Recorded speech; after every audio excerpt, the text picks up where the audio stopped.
محمد صلوات اللهم صل على محمد رحم الله من قرأ الفاتحة. بسم الله الرحمن الرحيم.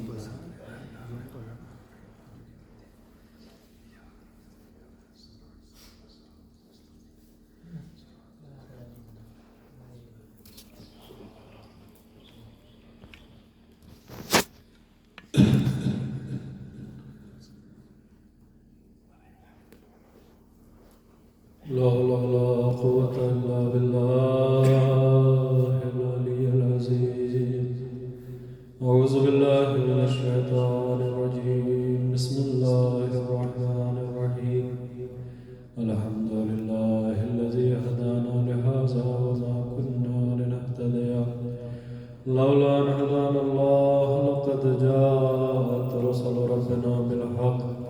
الصلاة والسلام على سيد أسلم ما في الوجود سر الله في كل موجود نقطة دائرة الوجود صاحب لواء الحمد والمقام المحمود الفاتح لما خلق الخاتم لما سبق المولد الحق بالحق أبي القاسم محمد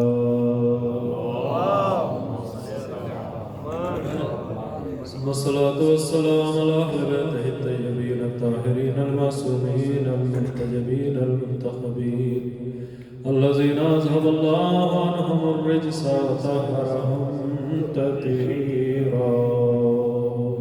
اللهم صل على محمد ولعنة الله على أعدائهم وغاصب عقوبهم ومنكر فضائلهم وفترتهم أجمعين. أما بعد فقد قال سبحانه وتعالى في كتابه المحكم وكتابه المتقن.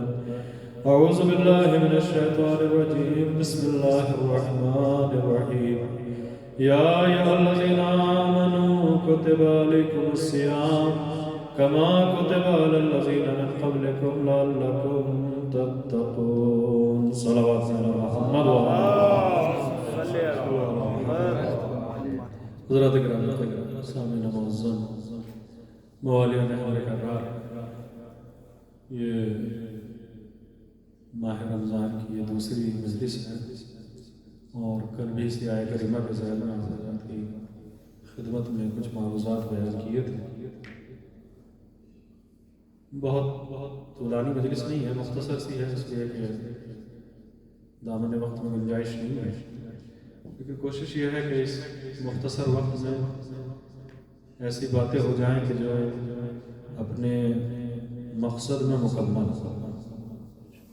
لہذا قرآن کی جس آیت کریمہ کو کل بھی آپ کے سامنے تلاوت کیا تھا اور آج بھی آپ کے سامنے تلاوت کیا ہے، یہ قرآن مجید کے دوسرے سورہ بقرہ کی 183ویں آیت ہے، جہاں تک میرا حافظہ کام کر رہا ہے، کہ جس میں خداوند عالم یہ ارشاد فرما رہا ہے یا ایھا الذین آمنوا کتب علیکم الصیام کما کتب علی الذین من قبلکم لعلکم تتقون، کہ اے صاحبان ایمان تم پہ روزے اسی طریقے سے واجب کیے گئے ہیں جیسے تم سے پہلے والی امتوں پہ واجب کیے گئے، اور ان روزوں کو واجب کرنے کا مقصد یہ ہے کہ لعلکم تتقون، تاکہ تم متقی بنو.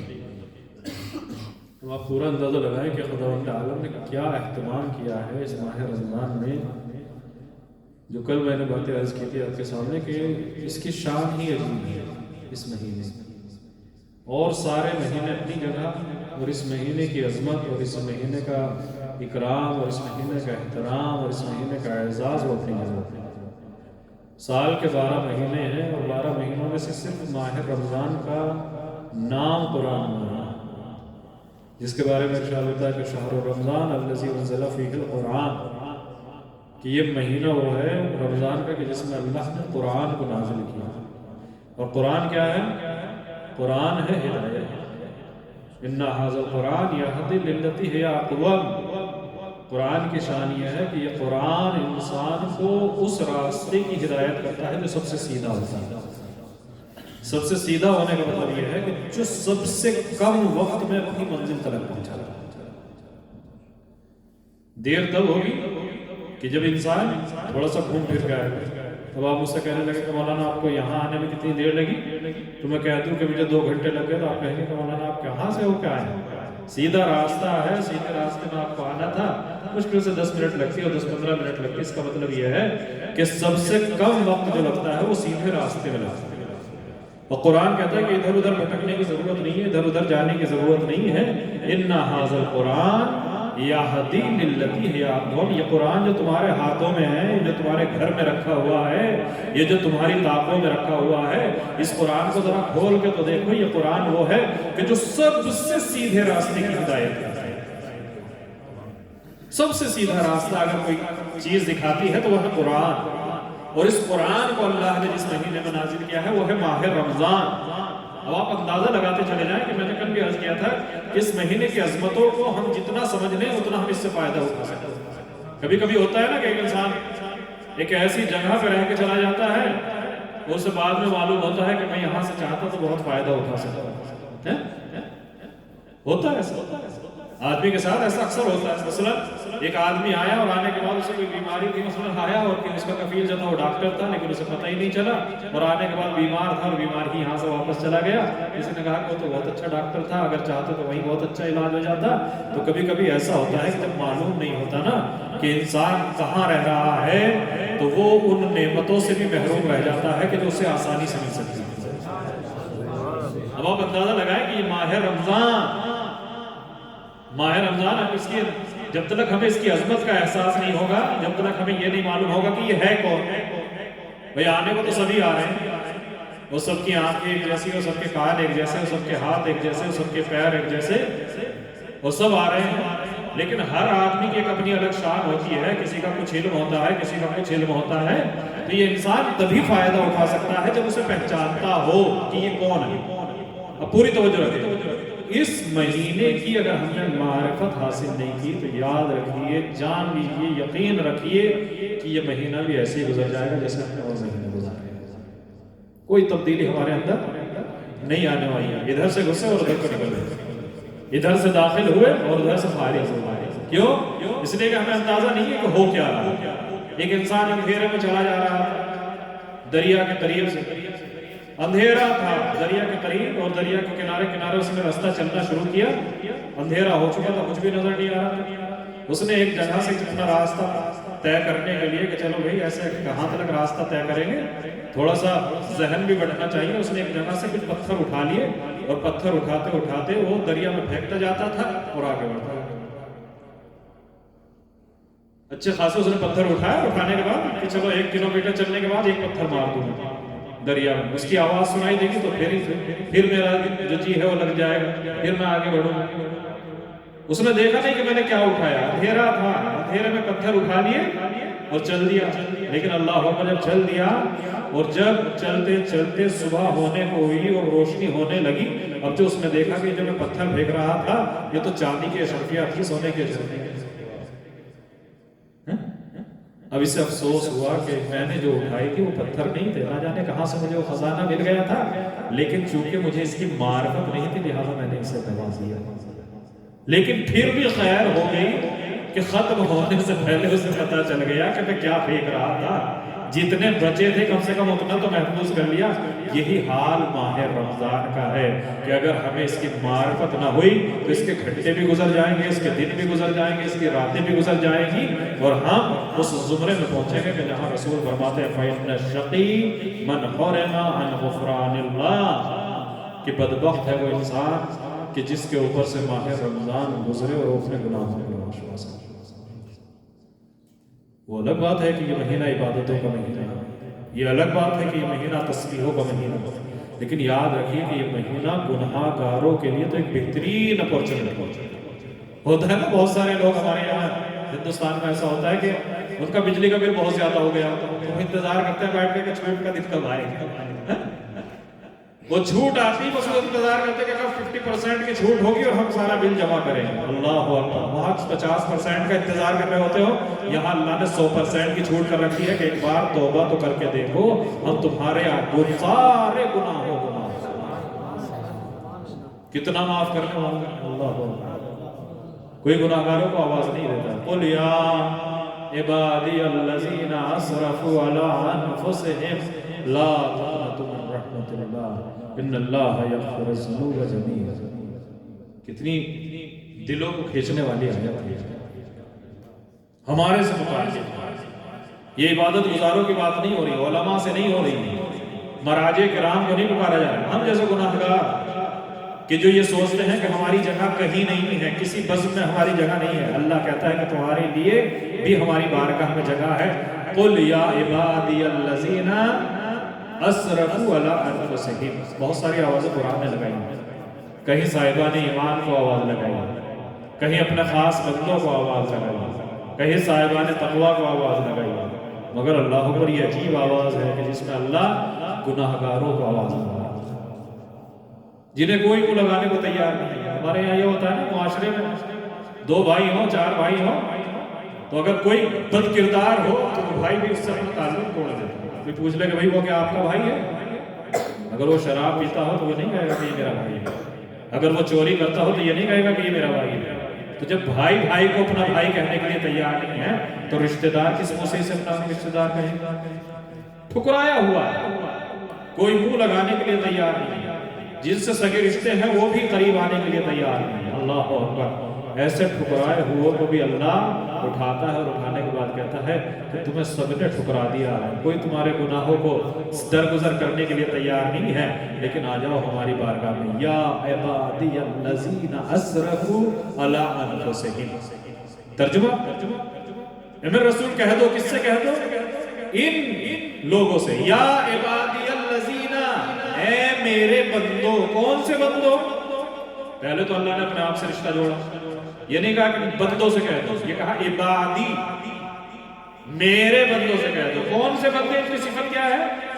جو راتوں کو نمازیں پڑھتے ہیں، جو تسبیحیں پڑھتے ہیں، جو شب قدر میں 1000 رکعت نمازیں پڑھتے ہیں، جو پورے سال نمازوں سے مسجدوں کو آباد کرتے نہیں۔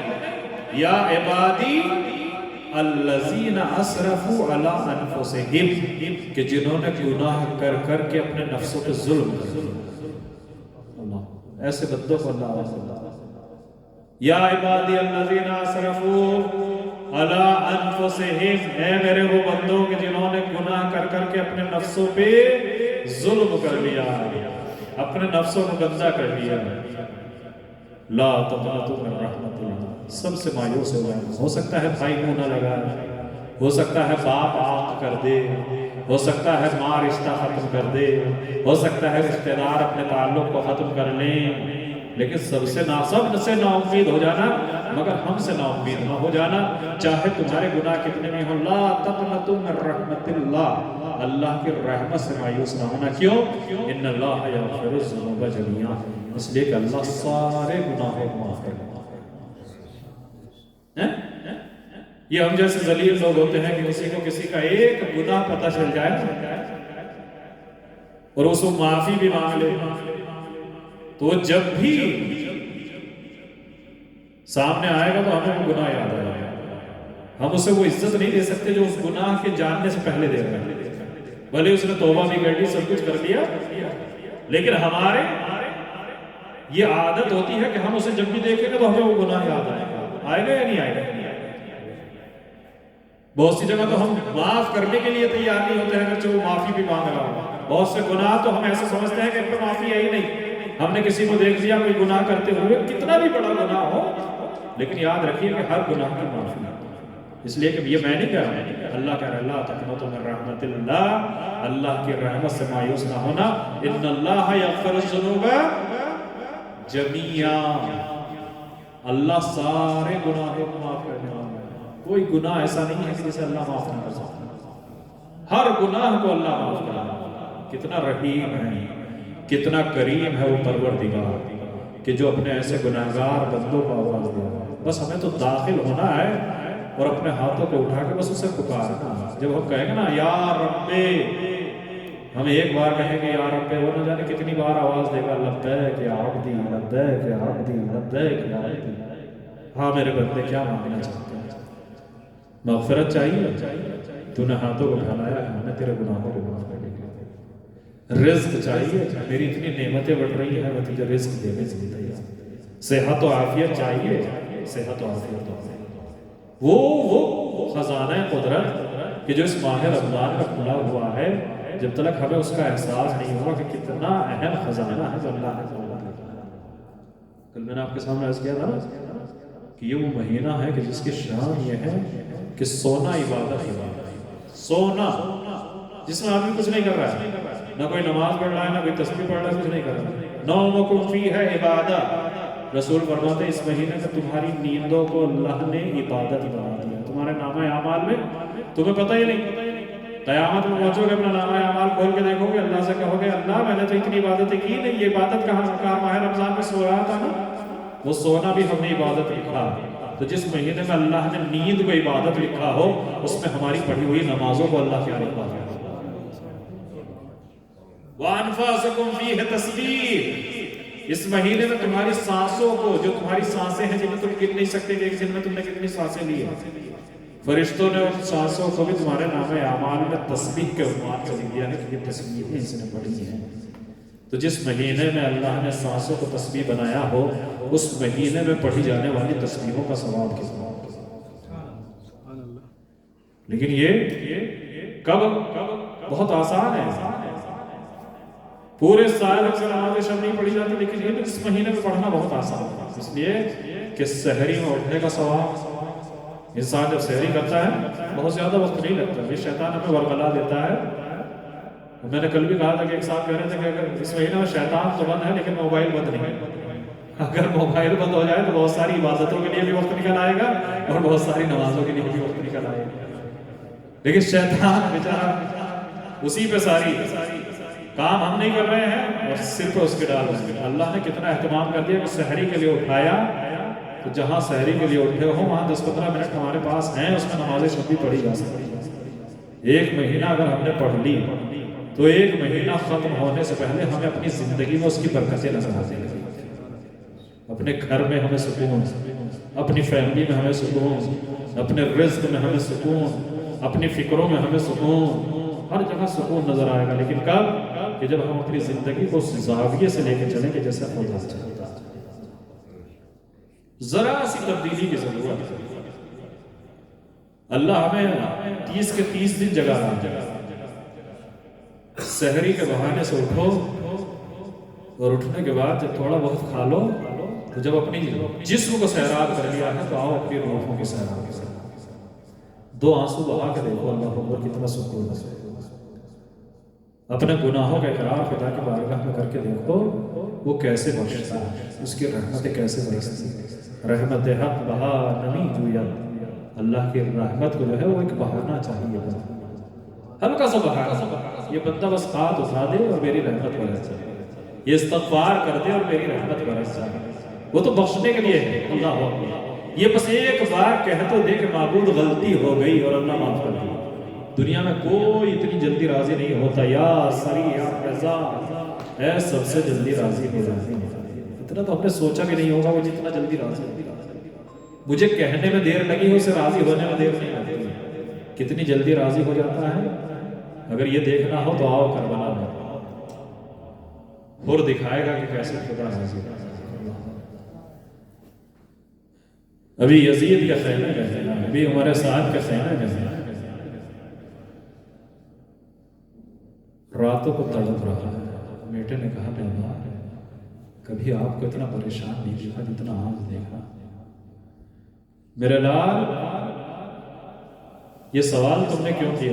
بابا سب کچھ تو ہمارے پاس ہے، دولت ہمارے پاس ہے، فوج ہمارے پاس ہے، لشکر ہمارے پاس ہے، تلواریں ہمارے پاس ہیں، نیزیں ہمارے پاس ہیں، اور ادھر تو کچھ بھی نہیں ہے، لیکن آپ کو میں دیکھ رہا ہوں کہ آپ تڑپ رہے ہیں، آپ لرز رہے ہیں۔ اللہ اکبر، عجیب جواب دیا میرے لال، میں اپنے آپ کو جنت اور جہنم کے درمیان میں پہنچوں، میرے لال مجھے فیصلہ کرنا ہوگا کہ مجھے کدھر جانا ہے۔ بابا میں سمجھا نہیں۔ اللہ اکبر، بیٹے کا ہاتھ پکڑا، رات کے سناٹے میں ہور حسین کے خیموں کی پشت پہ آئے، کہا میرے لال کچھ آوازیں آ رہی ہیں؟ ہاں بابا یہ کچھ بچوں کی آوازیں آ رہی ہیں جو الاتش الاتش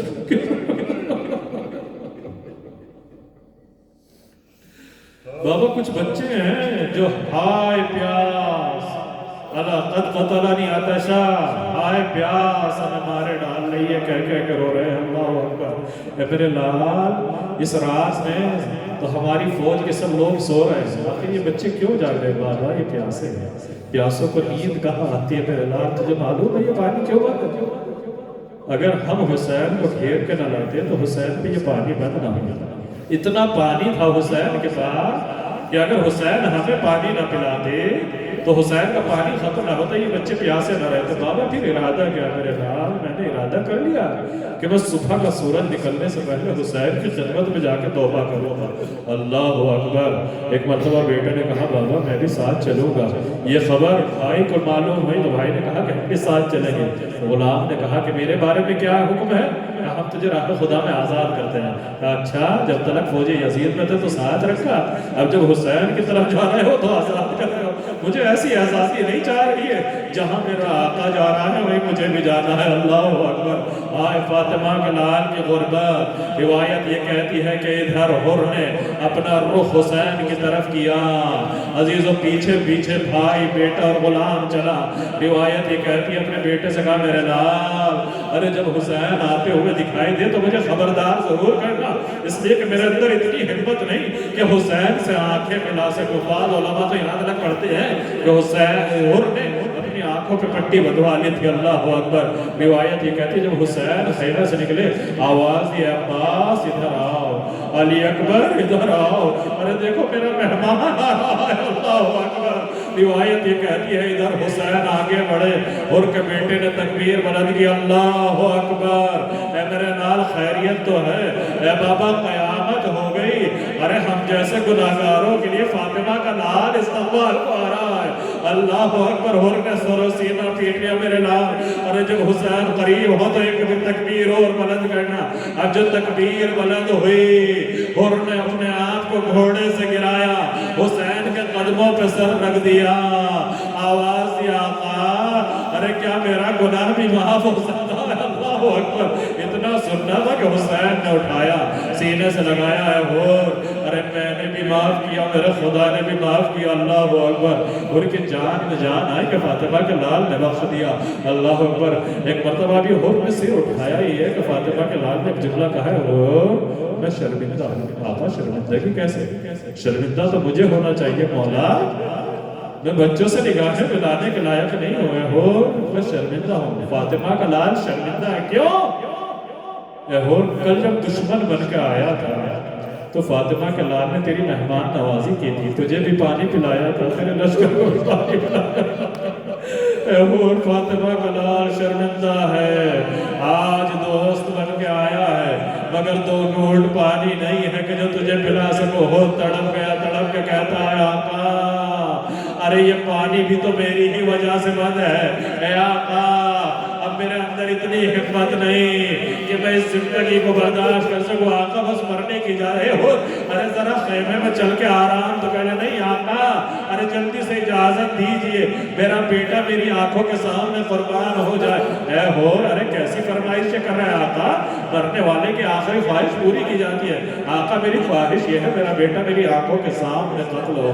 اللہ اکبر۔ روایت یہ کہتی ہے حر کی فرمائش تھی، بیٹے کو اجازت ملی، بیٹا لڑتا ہوا میدان میں آیا، تلوار نکالی، حملہ کرنا شروع کیا۔ فوج اشقیاء نے یہ کہہ کے گھیرا ارے یہ باقی کا بیٹا ہے، ارے یہ ہمیں چھوڑ کے گیا ہے، اسے مار لیا جائے۔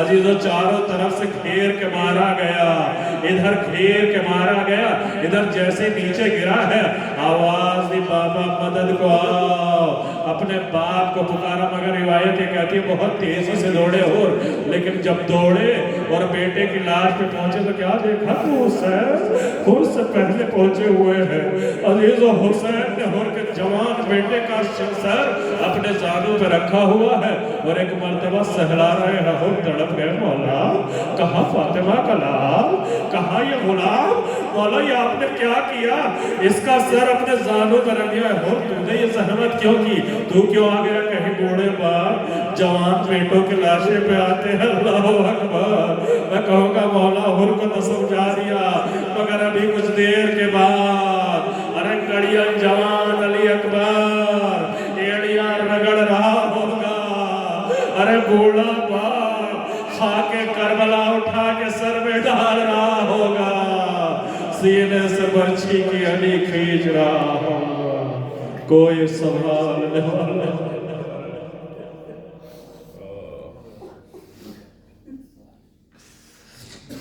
لعنة الله على قوم الظالمين سيعلم الذين ظلموا أيام القلب ينقلبون لاهبة الزهراء وأبيها والحواريها وسر المستودع بر اللہ تجھے واسطہ چاہتا معصومین علیہ السلام کا ہماری اس مختصر سی عبادت کو قبول فرما، بر اللہ گناہگار ہمارے گناہوں کو معاف فرما، بر اللہ اس عزاداری کو، اس گریہ وزاری کو، اس نماز کو میرے معبود اپنے کرم سے اپنی بارگاہ میں شرف قبولیت عطا فرما، بر اللہ تجھے واسطہ چاہتا معصومین علیہ السلام جن لوگوں نے بھی اس کا اہتمام کیا، خصوصاً بانیہ عزا، بانیہ حسین اور جتنے بھی اراکین انتظامیہ ہیں میرے معبود سب کی توفیقات خیر میں اضافہ فرما، جتنوں نے بھی اس دسترخوان پہ شرکت کی ہے میرے معبود اور جتنوں نے بھی اس کا اہتمام کیا ان سب کے رزق و روزی میں برکت عطا فرما، بر اللہ تجھے واسطہ چاہتا معصومین علیہ السلام جو مریض ہیں انہیں شفا عطا فرما، جو بے روزگار ہیں انہیں روزگار عطا فرما،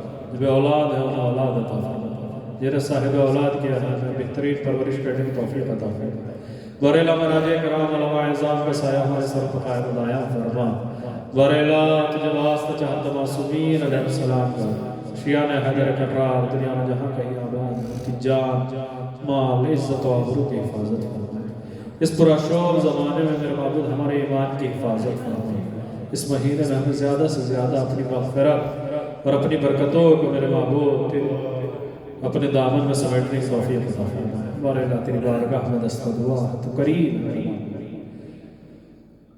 اس سزا کے آخری حجت آخری وارث امام زمانہ کے ظہور میں تعجیل فرما، ہم ان کے ناصرین میں شریف ہمارے امام کو حفظ راضی فرما، ربنا تقبل منا انک انت السمیع العلیم